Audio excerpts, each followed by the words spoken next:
The autopsy report of Ron Goldman revealed shocking details that left O.J. Simpson's family in disbelief. The examination showed multiple stab wounds, indicating a brutal and violent attack. The report detailed that Goldman suffered over 20 stab wounds, with some inflicted in a frenzied manner, suggesting a struggle. The injuries were not only to his torso but also to his hands, indicating he fought back against his assailant. The medical examiner noted the severity of the wounds, which were deep and caused significant blood loss.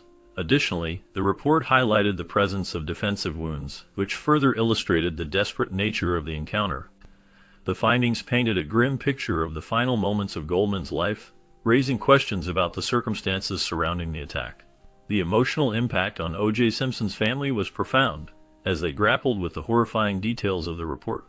The revelations stirred up old wounds and reignited discussions about the case, leaving many to ponder the true nature of the events that unfolded that fateful night.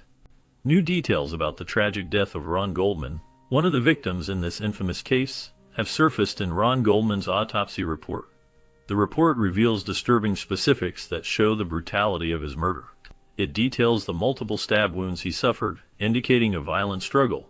The autopsy notes that Ron had defensive wounds on his hands, suggesting he fought back against his attacker. This evidence points to a desperate attempt to save himself during the horrific encounter. The report also describes the depth and severity of the wounds, which were inflicted with a sharp weapon, highlighting the ferocity of the attack. The findings paint a grim picture of the final moments of his life, emphasizing the violence he endured. This new information adds to the already tragic narrative surrounding the case, shedding light on the brutal reality of what happened that night. The details serve as a stark reminder of the loss of life and the impact of such violence on families and communities. The revelations from the autopsy report continue to resonate, keeping the memory of Ron Goldman alive in the public consciousness. One evening in 1994, O.J. Simpson was arrested for the shocking murders of his ex-wife, Nicole Brown Simpson, and her friend, Ron Goldman. Earlier that night, Nicole had gone out to a restaurant with friends and family, enjoying a meal and a night out. However, the evening took a tragic turn when both Nicole and Ron were found dead outside her home. They had been brutally stabbed, and the crime scene was horrific. The police quickly turned their attention to O.J. Simpson, who was charged with their murders. The case garnered massive media attention, becoming a sensational trial that captivated the nation. The trial was lengthy and filled with dramatic moments, including testimonies from various witnesses and expert opinions. After months of legal battles, on October 3, 1995, O.J. Simpson was famously found not guilty of the charges against him. The verdict shocked many and sparked intense discussions about race, celebrity, and the justice system in America. Fred Goldman, the father of Ron Goldman, expressed deep disappointment with the verdict in the O.J. Simpson trial, feeling that justice was not served. This sentiment resonated with many who followed the case closely. There was speculation surrounding the nature of the relationship between Ron and Nicole Brown Simpson. Some people believed they were romantically involved, but it was confirmed that they had only recently become friends. The connection between them was not as deep as some had assumed. Ron had gone to Nicole's house to return a pair of glasses she had left at a restaurant, which was a simple act of kindness. Tragically, investigators concluded that Ron's death was an unintended consequence of the events that unfolded that night. This realization added to the heartbreak for Fred Goldman, who was left grappling with the loss of his son and the circumstances surrounding it. The entire situation highlighted the complexities of relationships and the devastating impact of violence. The pain of losing a child is unimaginable, and Fred's reaction underscored the profound sense of injustice felt by many. The trial and its outcome left a lasting mark on the families involved, particularly for Fred, who sought closure and accountability for his son's death. The emotional weight of the verdict lingered, as it represented not just a legal decision, but a personal tragedy that affected countless lives. The aftermath of the trial continued to evoke strong feelings, as Fred Goldman remained a voice for his son, advocating for justice and remembrance. The struggle for understanding and healing in the wake of such a loss is a journey that many families face, and Fred's experience serves as a poignant reminder of the human cost of violence. Although it was clear that Nicole and Ron had been stabbed to death, an autopsy report revealed many shocking details that were not known to the public before. Ronald Lyle Goldman was born on July 2, 1968 in the United States. He grew up in Buffalo Grove, Illinois. His parents divorced in 1974, and he lived with his father, Frederick Goldman, and his younger sister after that. Ron was Jewish and attended Adlai E. Stevenson High School in Lincolnshire, Illinois. He was known for his friendly nature and was well liked by his peers. After high school, he spent one semester at Illinois State University, where he wanted to study psychology. He also had aspirations to join the Sigma Nu fraternity, which was a significant part of college life for many students. Ron's life was tragically cut short, and the details surrounding his death, along with Nicole's, shocked the nation and brought attention to issues of domestic violence and the legal system. The autopsy findings added layers of complexity to the case, revealing the brutality of the crime and the impact it had on the families involved. The revelations from the autopsy report and the background of Ron Goldman continue to resonate in discussions about justice and the legacy of those who lost their lives in such tragic circumstances. When Ron was 18, his family made the significant decision to move to Southern California, a place known for its vibrant lifestyle and sunny beaches. Accompanying them, Ron chose to stop attending college, seeking a different path that suited his interests and passions. He enrolled in classes at Pierce College in Los Angeles, where he found a new rhythm in life. The allure of the California lifestyle captivated him, and he quickly embraced the outdoor activities that the region offered. Surfing became one of his favorite pastimes, allowing him to connect with the ocean and enjoy the thrill of riding the waves. Beach volleyball also captured his attention, providing a fun way to stay active while socializing with friends. Rollerblading along the scenic paths added to his enjoyment, giving him a sense of freedom and adventure. As the sun set, Ron often found himself at local nightclubs, where the lively atmosphere and music created unforgettable experiences. This new chapter in his life was filled with excitement and opportunities, shaping his identity in ways he had never imagined. Before moving to California, O.J. Simpson worked as a camp counselor and dedicated his time to volunteering with children who had cerebral palsy. This experience showed his caring nature and commitment to helping others. After relocating to California, he lived independently and supported himself through various jobs. He took on the role of an employment headhunter, helping people find jobs that suited their skills and interests. In addition to this, he worked as a tennis instructor, sharing his love for the sport and teaching others how to play. His versatility also led him to work as a waiter, where he interacted with many people and honed his customer service skills. Sometimes, he even modeled for Barry's eldest, who owned the Zangi 49 store in Brentwood Gardens. These experiences not only helped him sustain himself, but also shaped his ambitions and aspirations in the entertainment industry. His journey reflects a blend of hard work and a desire to connect with others, laying the groundwork for his future endeavors. Before his death, Ron had obtained a license to become an emergency medical technician. However, he chose not to follow that path. Instead, he shared with his friends his dream of opening a bar or restaurant in the Brentwood area. Ron had a unique vision for this venue. He wanted it to be known not by a traditional name but by the Ankh, an ancient Egyptian symbol of life. This symbol resonated with him deeply, as it matched a tattoo he had on his shoulder. The Ankh represented not just life, but also a sense of vitality and connection to something greater.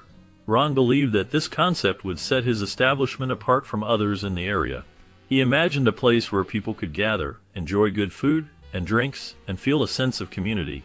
His idea was not just about serving customers. It was about creating an experience that celebrated life and connection. This vision reflected his personality and aspirations, showing his desire to leave a lasting impact on those around him. The Ankh would symbolize a welcoming atmosphere, inviting patrons to come in and share moments that mattered. Ron's dream was to create a space that felt alive, vibrant, and full of energy, much like the symbol he cherished. He hoped that his bar or restaurant would become a beloved spot in Brentwood, where memories could be made and friendships could flourish. Ron had a strong desire to learn all aspects of the restaurant and bar business. His friend Jeff Keller noted that Ron was eager to dive into this world, showing a genuine interest in understanding how everything worked. He sometimes took on the role of a promoter at a popular dance club in Century City called Trips. This experience allowed him to gain valuable insights into event planning and the nightlife scene. For Memorial Day, Ron joined a group of event promoters to organize a party at Renaissance, a club and restaurant located in Santa Monica. This opportunity not only showcased his enthusiasm, but also his ability to collaborate with others in the industry. By engaging in these activities, Ron was able to build connections and learn the intricacies of promoting events, which would serve him well in his future endeavors.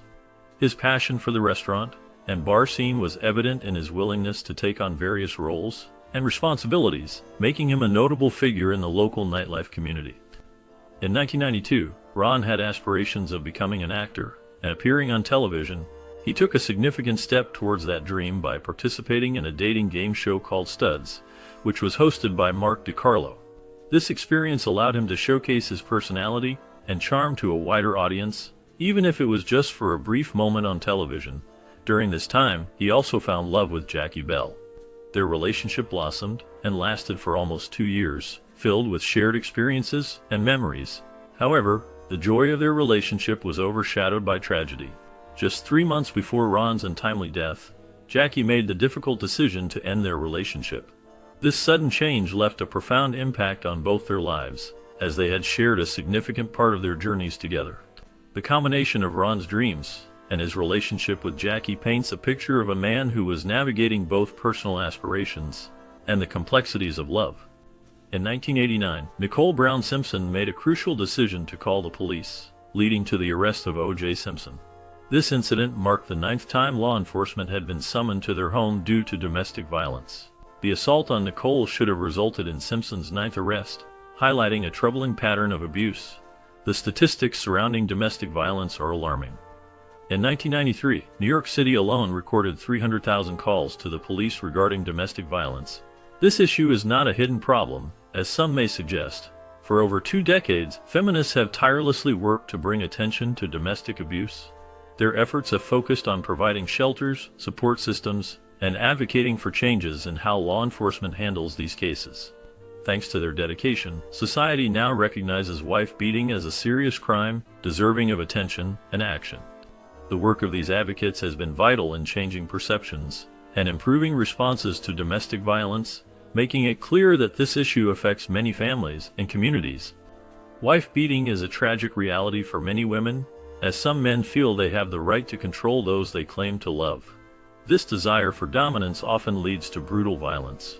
In the United States, around 4 million women face this harsh truth every day. The statistics are alarming, with a woman experiencing domestic violence every 15 seconds. This cycle of abuse is rooted in a belief that men can exert power over women, using physical force to maintain control. The impact of such violence is profound, affecting not only the victims but also families and communities.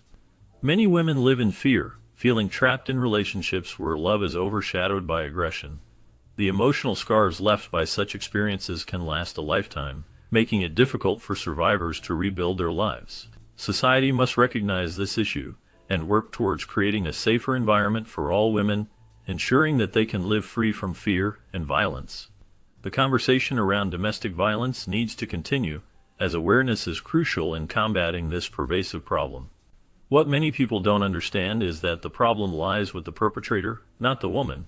A woman can change everything about herself. She can become stronger and more independent. She can try to escape using any means possible, but if her husband is committed to violence, and she is not, she cannot guarantee her safety or freedom. Even with the current legal system, victim advocates, and counseling, it is often not enough to keep her safe from his aggression. The focus should be on changing the behavior of the abuser, rather than placing the burden of change solely on the victim. Society often overlooks the fact that the responsibility for violence rests with the perpetrator. Women may seek help, but if the man is determined to exert control and inflict harm, the risks remain high. The cycle of abuse can be difficult to break, and many women find themselves trapped in a situation where their efforts to improve their lives do not lead to safety. The legal protections in place may not always be effective, leaving women vulnerable. Understanding this dynamic is crucial in addressing the issue of domestic violence and supporting those affected. Stories of domestic violence often evoke disbelief and harsh judgment from those who hear them. Many people question why a woman in an abusive relationship does not simply leave. However, the reality is that leaving an abuser can be the most dangerous time for a woman. Statistics show that more women are killed by their partners after they leave than while they are still in the relationship. Nicole Simpson, who was married to O.J. Simpson, experienced this tragic reality. Despite finalizing her divorce in 1992, she was not free from the threats and violence that had marked her marriage. Nicole was murdered in her own home, a place that should have been her sanctuary. Even after the divorce, O.J. continued to assault, threaten, stalk, and intimidate her. This pattern of behavior is common among abusers, who often escalate their violence when they feel they are losing control. The fear and manipulation can make it incredibly difficult for victims to leave, as they may feel trapped in a cycle of violence and intimidation. The tragic end of Nicole's life serves as a stark reminder of the dangers that many women face, even after they have taken steps to escape their abusers. The disbelief surrounding such stories often overlooks the complex and dangerous realities of domestic violence. His supposed desire to reconcile hid the terrible reality of her situation, which is the same for every woman who manages to escape, but cannot completely disappear. Even after ending her marriage, Nicole Simpson still had to negotiate her safety with the man who was hurting her. The complexities of their relationship were marked by moments of tension and fear, overshadowed by the public persona of O.J. Simpson as a beloved sports figure and actor behind closed doors. However, the dynamics were different. Nicole faced the challenge of living with the constant threat of violence, a reality that many women in similar situations know all too well. The struggle for safety often becomes a daily negotiation, where the fear of the abuser looms large, making it difficult to truly move on. Despite the end of their marriage, the emotional and psychological scars remained, complicating her attempts to find peace. The desire for reconciliation can often mask deeper issues, leaving victims trapped in a cycle of fear and uncertainty. This reality highlights the ongoing struggle many women face, even when they think they have escaped. Nicole Simpson had to navigate a delicate balance in her relationship with her ex-husband, O.J. Simpson. She understood that any hint of discontent or a threat to reveal his darker side could provoke his anger. This fear of his potential for violence loomed over her daily life. It was not merely a matter of her actions leading to his outbursts. Rather, it was O.J.'s choice to react violently that created a tense atmosphere. Nicole often felt trapped, knowing that her demeanor could either calm or ignite his temper. She worked hard to maintain a peaceful environment, often suppressing her own feelings to avoid conflict. This constant effort to keep him calm was exhausting and filled with anxiety. Despite the emotional toll, she believed that by being careful and considerate, she could prevent any escalation of his anger. The complexity of their relationship was marked by this struggle, as Nicole tried to protect herself while also managing O.J.'s unpredictable nature. The pictures of O.J. Simpson and Nicole Brown smiling together after their divorce should have raised alarms. Many saw these images as a sign of hope for reconciliation, but they masked a deeper, more troubling reality. Nicole tried to maintain a sense of peace, believing that this was the best way to protect herself. In a world where few understood the complexities of their relationship, she felt isolated.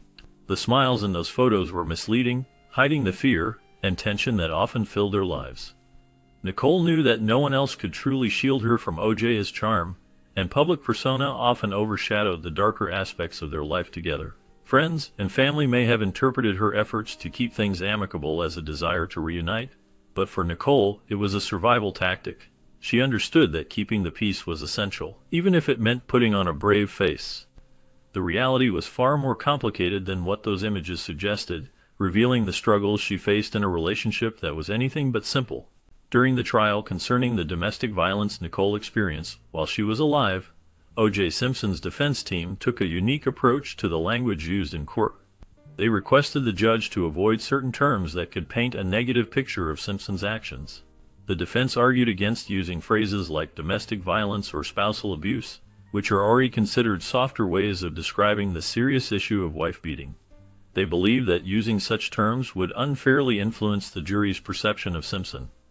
Furthermore, they also objected to the use of words like battered wife or stalker, which carry strong connotations and could lead to a biased view of the relationship between Simpson and Nicole. This manipulation of language was a strategic move aimed at reshaping the narrative surrounding the events that transpired in their relationship. By seeking to redefine the terms used in court, the defense aimed to create a more favorable context for Simpson, hoping to diminish the impact of the allegations against him. The choice of words in legal settings can significantly affect the outcome of a case, and this instance highlights the importance of language in shaping public perception and legal arguments. The defense's insistence on using alternative language reflects a broader tactic often employed in high-profile cases, where the framing of issues can sway opinions and influence juries. This focus on language manipulation underscores the complexities involved in legal battles, especially when emotions and public sentiment are at stake. The judge's refusal to change the language in the case was significant because he understood the importance of accurately describing the situation. This decision highlighted the seriousness of the matter at hand. Despite the judge's stance, some media outlets chose to alter their terminology. For instance, on Rivera Live, the term domestic discord began to be used instead of more direct language that reflected the reality of the situation. This shift in language was notable, especially considering that even the lawyer who had successfully defended William Kennedy Smith against a rape charge adopted this term. The use of domestic discord seemed to soften the implications of the events being discussed, which raised questions about the media's role in shaping public perception.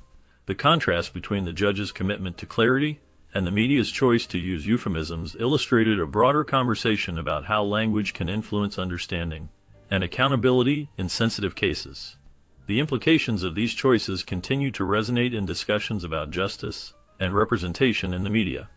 Nicole expressed deep fear to her mother just months before her tragic death.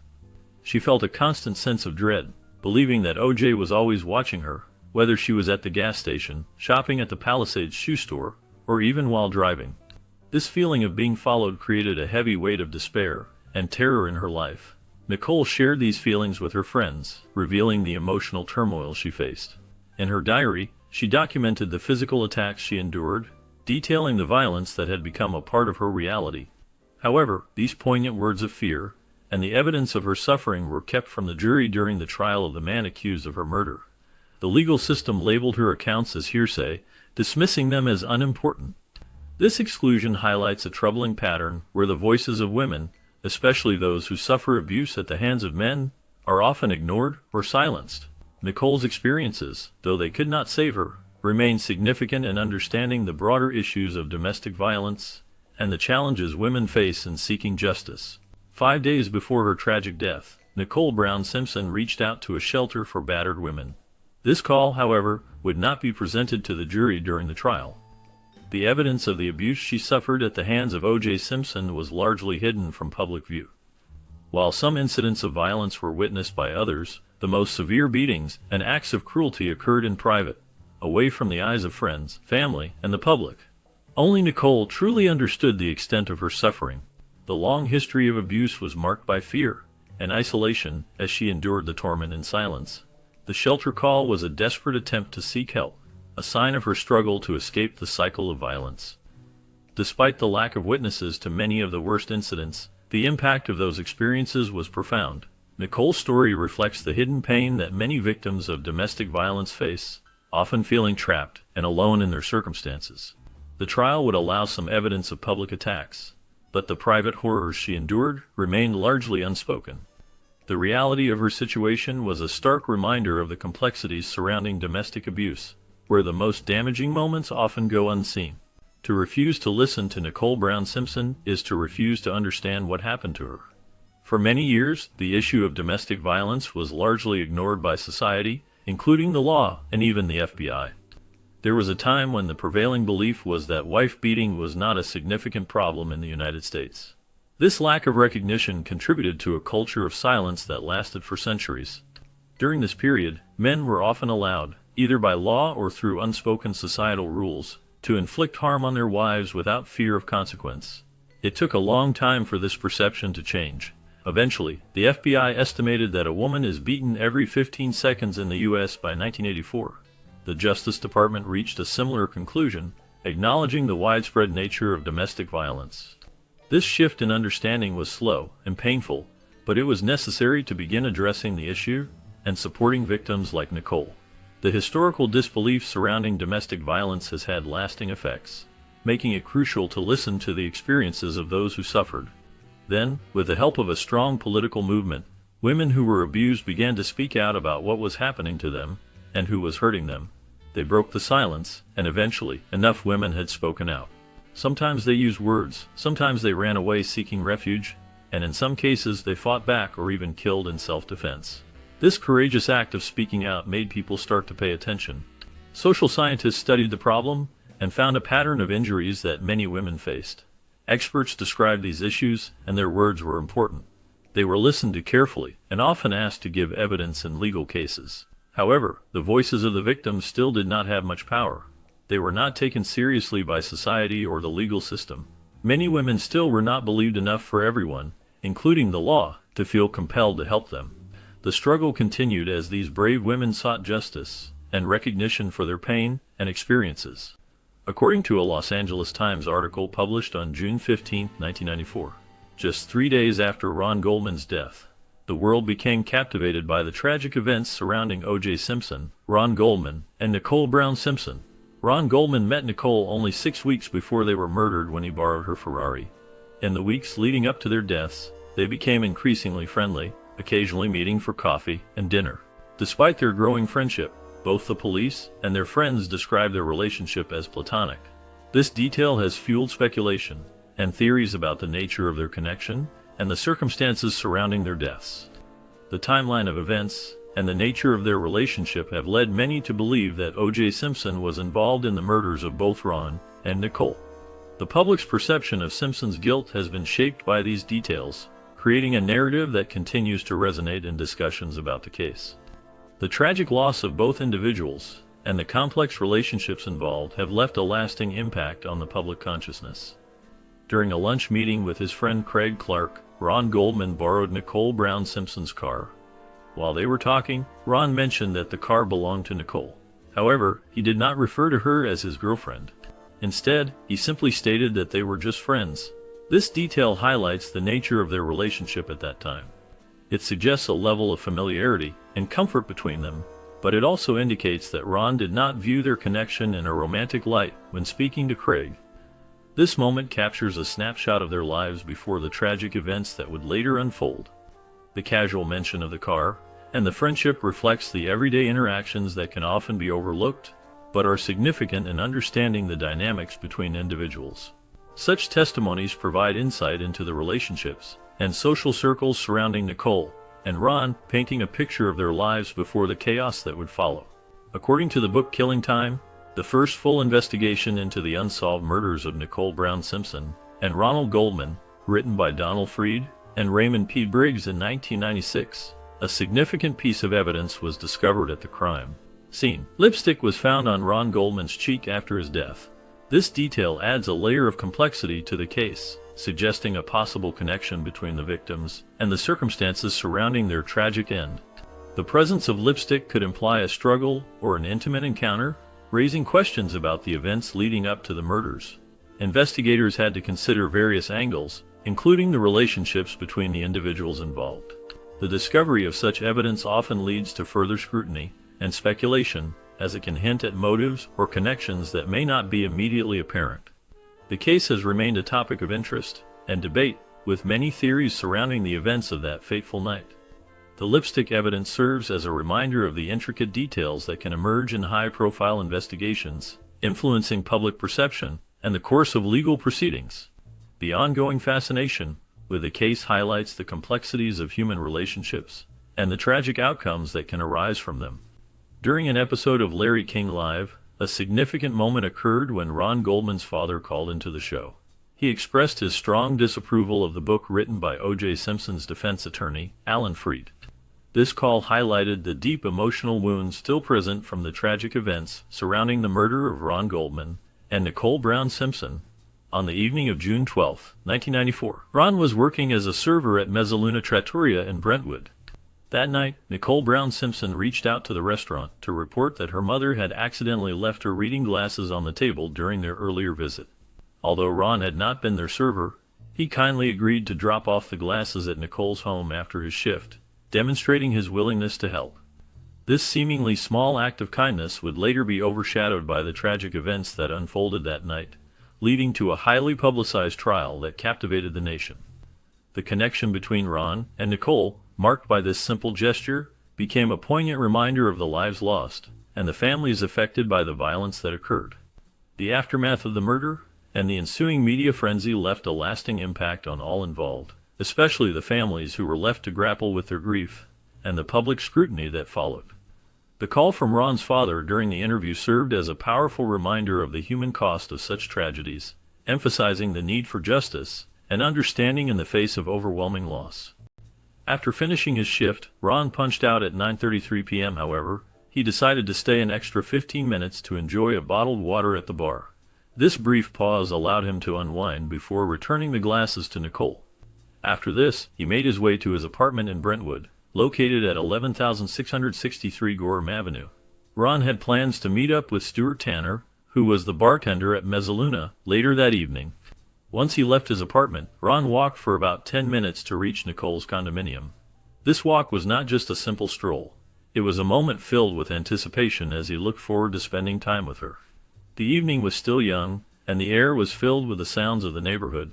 As he approached Nicole's place, he likely thought about the conversations they would have, and the connection they shared. The night held promise, and Ron was eager to see where it would lead. On the walkway leading to the condominium at 875 South Bundy Drive, a horrific scene unfolded. Ron Goldman and Nicole Brown Simpson were brutally stabbed to death, their bodies discovered shortly after midnight. The police quickly began reconstructing the events of that fateful night. They believed that Nicole and Ron were either engaged in conversation when the attack occurred, or that Ron had walked in on Nicole being assaulted. The evidence suggested that Nicole was the intended target of the attack, while Ron was killed to silence him. This tragic incident shocked the nation and raised many questions about the circumstances surrounding their deaths. The investigation revealed a complex web of relationships and emotions, leading to intense media scrutiny and public fascination. The brutality of the crime and the profiles of the victims made it a pivotal moment in American crime history, leaving a lasting impact on the community and the nation as a whole. The details of that night continue to resonate, highlighting the tragic loss of life and the unanswered questions that linger. While walking near Nicole's house on the night of the tragic events, a witness named Robert Heidstra heard a man yelling "Get" 3 times. This alarming sound caught his attention and raised questions about what was happening at that moment. Shortly after, another man shouted back at the first man. Ron's family believes that Ron Goldman was the one who shouted "Hey." They think he may have tried to intervene in the attack on Nicole Brown Simpson. This belief adds a layer of complexity to the situation, suggesting that Ron might have been trying to help Nicole during a critical moment. The testimony of Robert Heidstra provides a glimpse into the chaos of that night and raises the possibility that Ron's actions could have been heroic. The implications of this testimony are significant, as it paints a picture of a desperate struggle and the potential for a brave attempt to save a life. The details of that night remain etched in the memories of those who followed the case closely, highlighting the tragic intersection of lives that led to such a heartbreaking outcome. The witness's account serves as a reminder of the events that unfolded and the lives that were forever changed. Just 20 days shy of his 26th birthday, Ron Goldman was tragically killed, leaving behind a life that was cut short far too soon. His burial took place at Pierce Brothers Valley Oaks Memorial Park in Westlake Village, California, a serene location that now serves as his final resting place.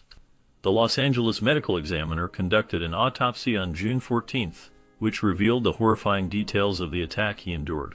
The autopsy report indicated that Ron suffered multiple stab wounds inflicted by a sharp object, highlighting the brutality of the incident.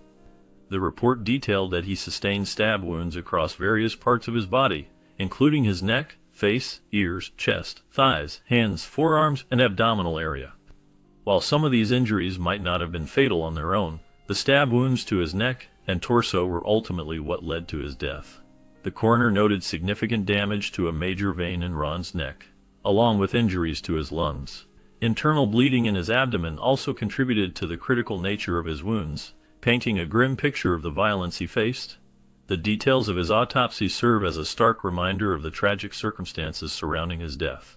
The autopsy report revealed significant details about Ron's final moments. It showed that he did not go down without a fight.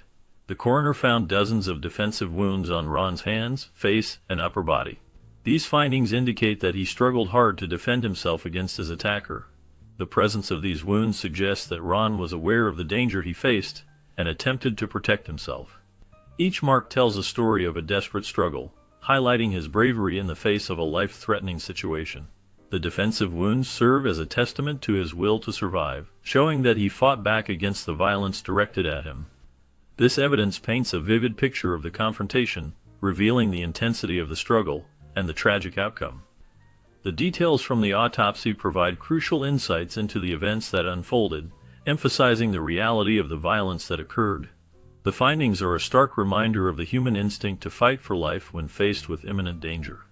Although O.J. Simpson was acquitted in his criminal trial, the legal battles did not end there. In 1997, the families of Nicole Brown Simpson and Ron Goldman pursued a civil suit against him for wrongful death. The jury found Simpson liable for the deaths, and the families were awarded a staggering $33.5 million in damages. This verdict was a significant moment for the families, as it provided some measure of justice after the highly publicized criminal trial. However, despite the judgment, Fred Goldman has repeatedly stated in interviews that O.J. never paid either family a penny of the awarded amount. This lack of payment has left the families feeling frustrated and disheartened, as they sought not only financial compensation, but also acknowledgement of their loss. The civil suit highlighted the complexities of the legal system and the challenges victims' families face in seeking justice. The ongoing struggle for the Goldman and Brown families serves as a reminder of the lasting impact of the tragic events surrounding O.J. Simpson. The public trial of O.J. Simpson for the murders of Nicole Brown Simpson and Ron Goldman became one of the most watched events in American history. Lasting nearly 9 months, the trial captivated the nation and drew intense media coverage. The prosecution presented a mix of circumstantial and physical evidence, including DNA samples, 911 calls, and testimonies from witnesses. The evidence suggested that Simpson had a motive, given his tumultuous relationship with Brown, and that he was present at the crime scene. However, the defense team, led by high-profile lawyers, argued that the evidence was mishandled, and that Simpson was a victim of racial bias and police misconduct. The trial featured dramatic moments, including the infamous glove demonstration, which became a pivotal point in the case. After months of deliberation, the jury reached a verdict of not guilty in October 1995, leading to widespread controversy and debate about the justice system, race relations, and celebrity culture in America.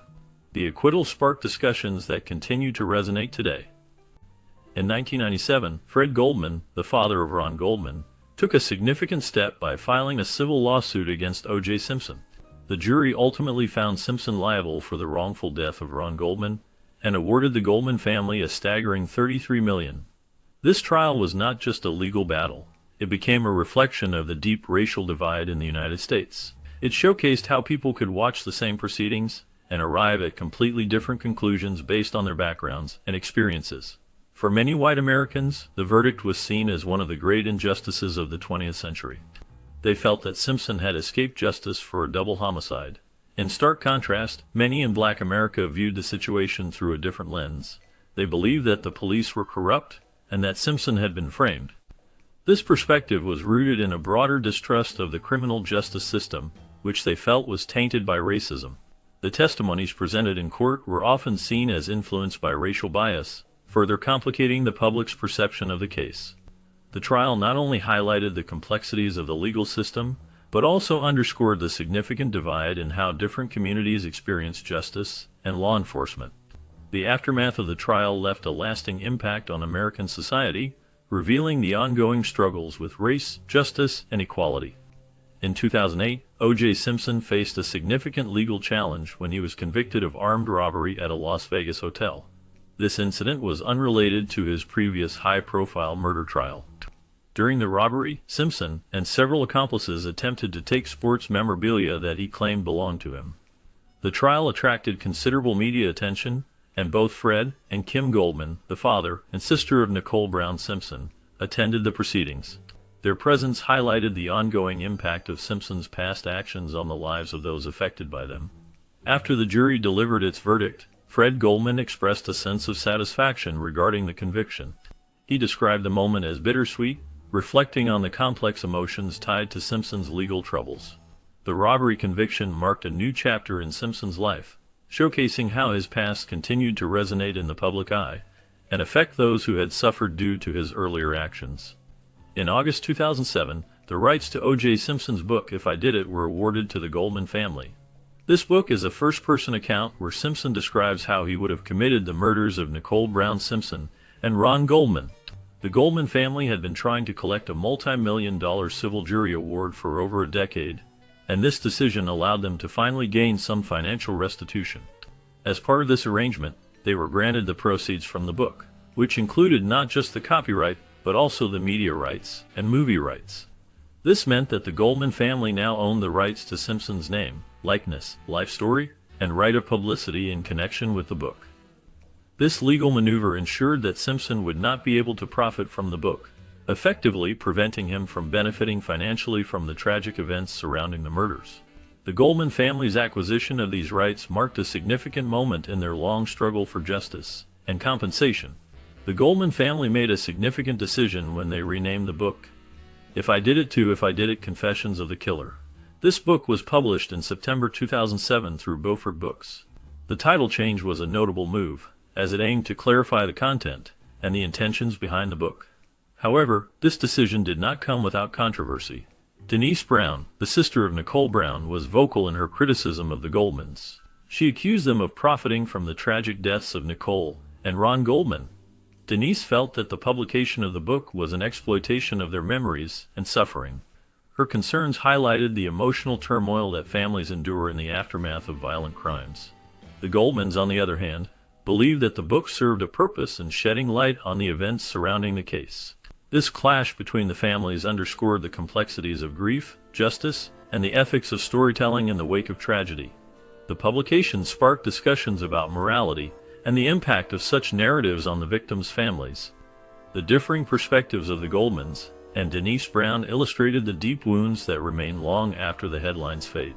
The book's release was not just a literary event, it was a reminder of the ongoing pain and the quest for justice that continues to resonate with those affected by the case. When filmmaker Ezra Edelman won the Academy Award for Best Documentary Feature for his film O.J. Made in America, he took a moment during his acceptance speech to honor the victims of the tragic events surrounding O.J. Simpson. He dedicated the award to both Ron Goldman and Nicole Brown, acknowledging the profound impact their lives and deaths had on the narrative of the documentary. Fred Goldman, Ron's father, was one of the key figures interviewed by Edelman for the film. His insights and experiences added depth to the story, shedding light on the personal toll of the infamous trial and the broader issues of race, celebrity, and justice in America. The documentary not only explored O.J. Simpson's life and career, but also examined the societal implications of the case, making it a significant piece of work in understanding the complexities of the American legal system and media.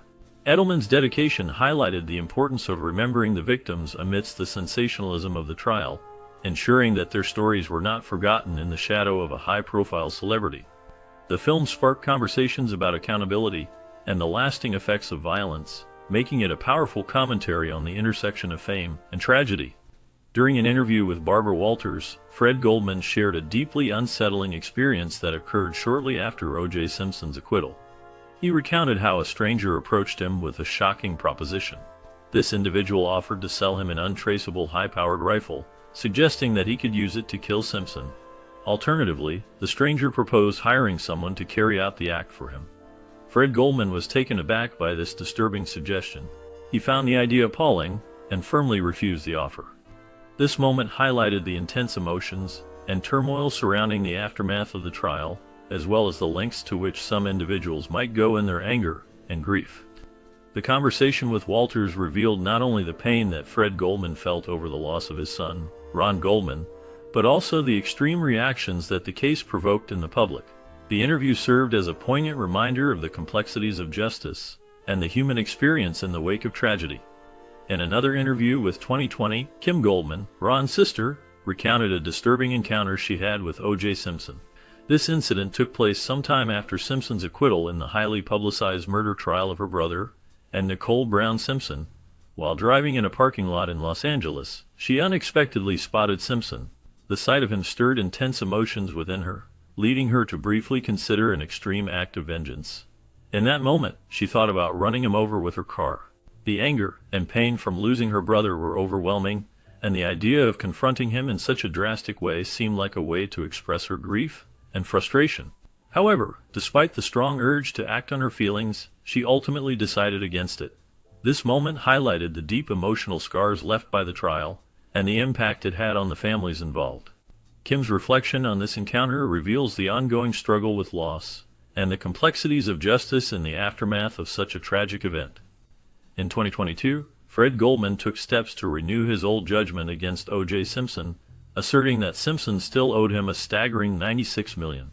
This action highlighted the ongoing struggle for justice that Fred and his family faced since the tragic loss of his son, Ron Goldman. The situation took a significant turn when Simpson passed away in 2024. In the wake of this news, Fred Goldman expressed that Simpson's death was no great loss to the world. However, he also shared that it served as a painful reminder of how long his son had been gone and how deeply he was missed. This duality of feelings reflected the complex emotions surrounding the case and its impact on the Goldman family. Later, both Kim and Fred Goldman released a statement acknowledging that their hope for true accountability had come to an end. They expressed gratitude to the public for keeping Ron in their hearts, emphasizing the enduring legacy of their son amidst the turmoil of their long fight for justice. Fred Goldman declared that he would continue to pursue justice for his son despite Simpson's attorney, stating that the Goldman family would receive nothing from the estate. This determination showed the strength of a father's love and the relentless quest for accountability. The Goldman family faced many challenges, but they remained steadfast in their mission. They decided to contribute a portion of the proceeds from selling the Ray If I Did It book to the newly founded Ron Goldman Foundation for Justice. This foundation was established to honor Ron's memory and to help others who have suffered from violent crimes. The foundation provides grants to various organizations and programs that offer support to victims and survivors of such crimes. By doing this, the Goldman family aimed to create a positive impact in the community and ensure that others would receive the help they needed. Their actions reflect a commitment to justice and a desire to prevent similar tragedies from happening to others. The foundation stands as a testament to their resilience and dedication to making a difference in the lives of those affected by violence. Mark Goldman, a Las Vegas executive, stands out as one of the biggest supporters of the foundation established by Fred Goldman. This foundation is dedicated to raising awareness and providing support for victims of violent crime. Mark, being Fred's first cousin, shares a deep personal connection to the mission of the foundation. His commitment is fueled by the tragic loss that Fred experienced, which resonates with many families affected by similar circumstances. Mark's involvement goes beyond mere financial support. He actively participates in events and initiatives that aim to honor the memory of those lost to violence. His efforts help to create a community of support for victims' families, offering them hope and resources during their difficult times. Through his dedication, Mark Goldman exemplifies the spirit of resilience and compassion that the foundation seeks to promote. His work not only honors his family but also serves as a beacon of hope for others facing similar challenges.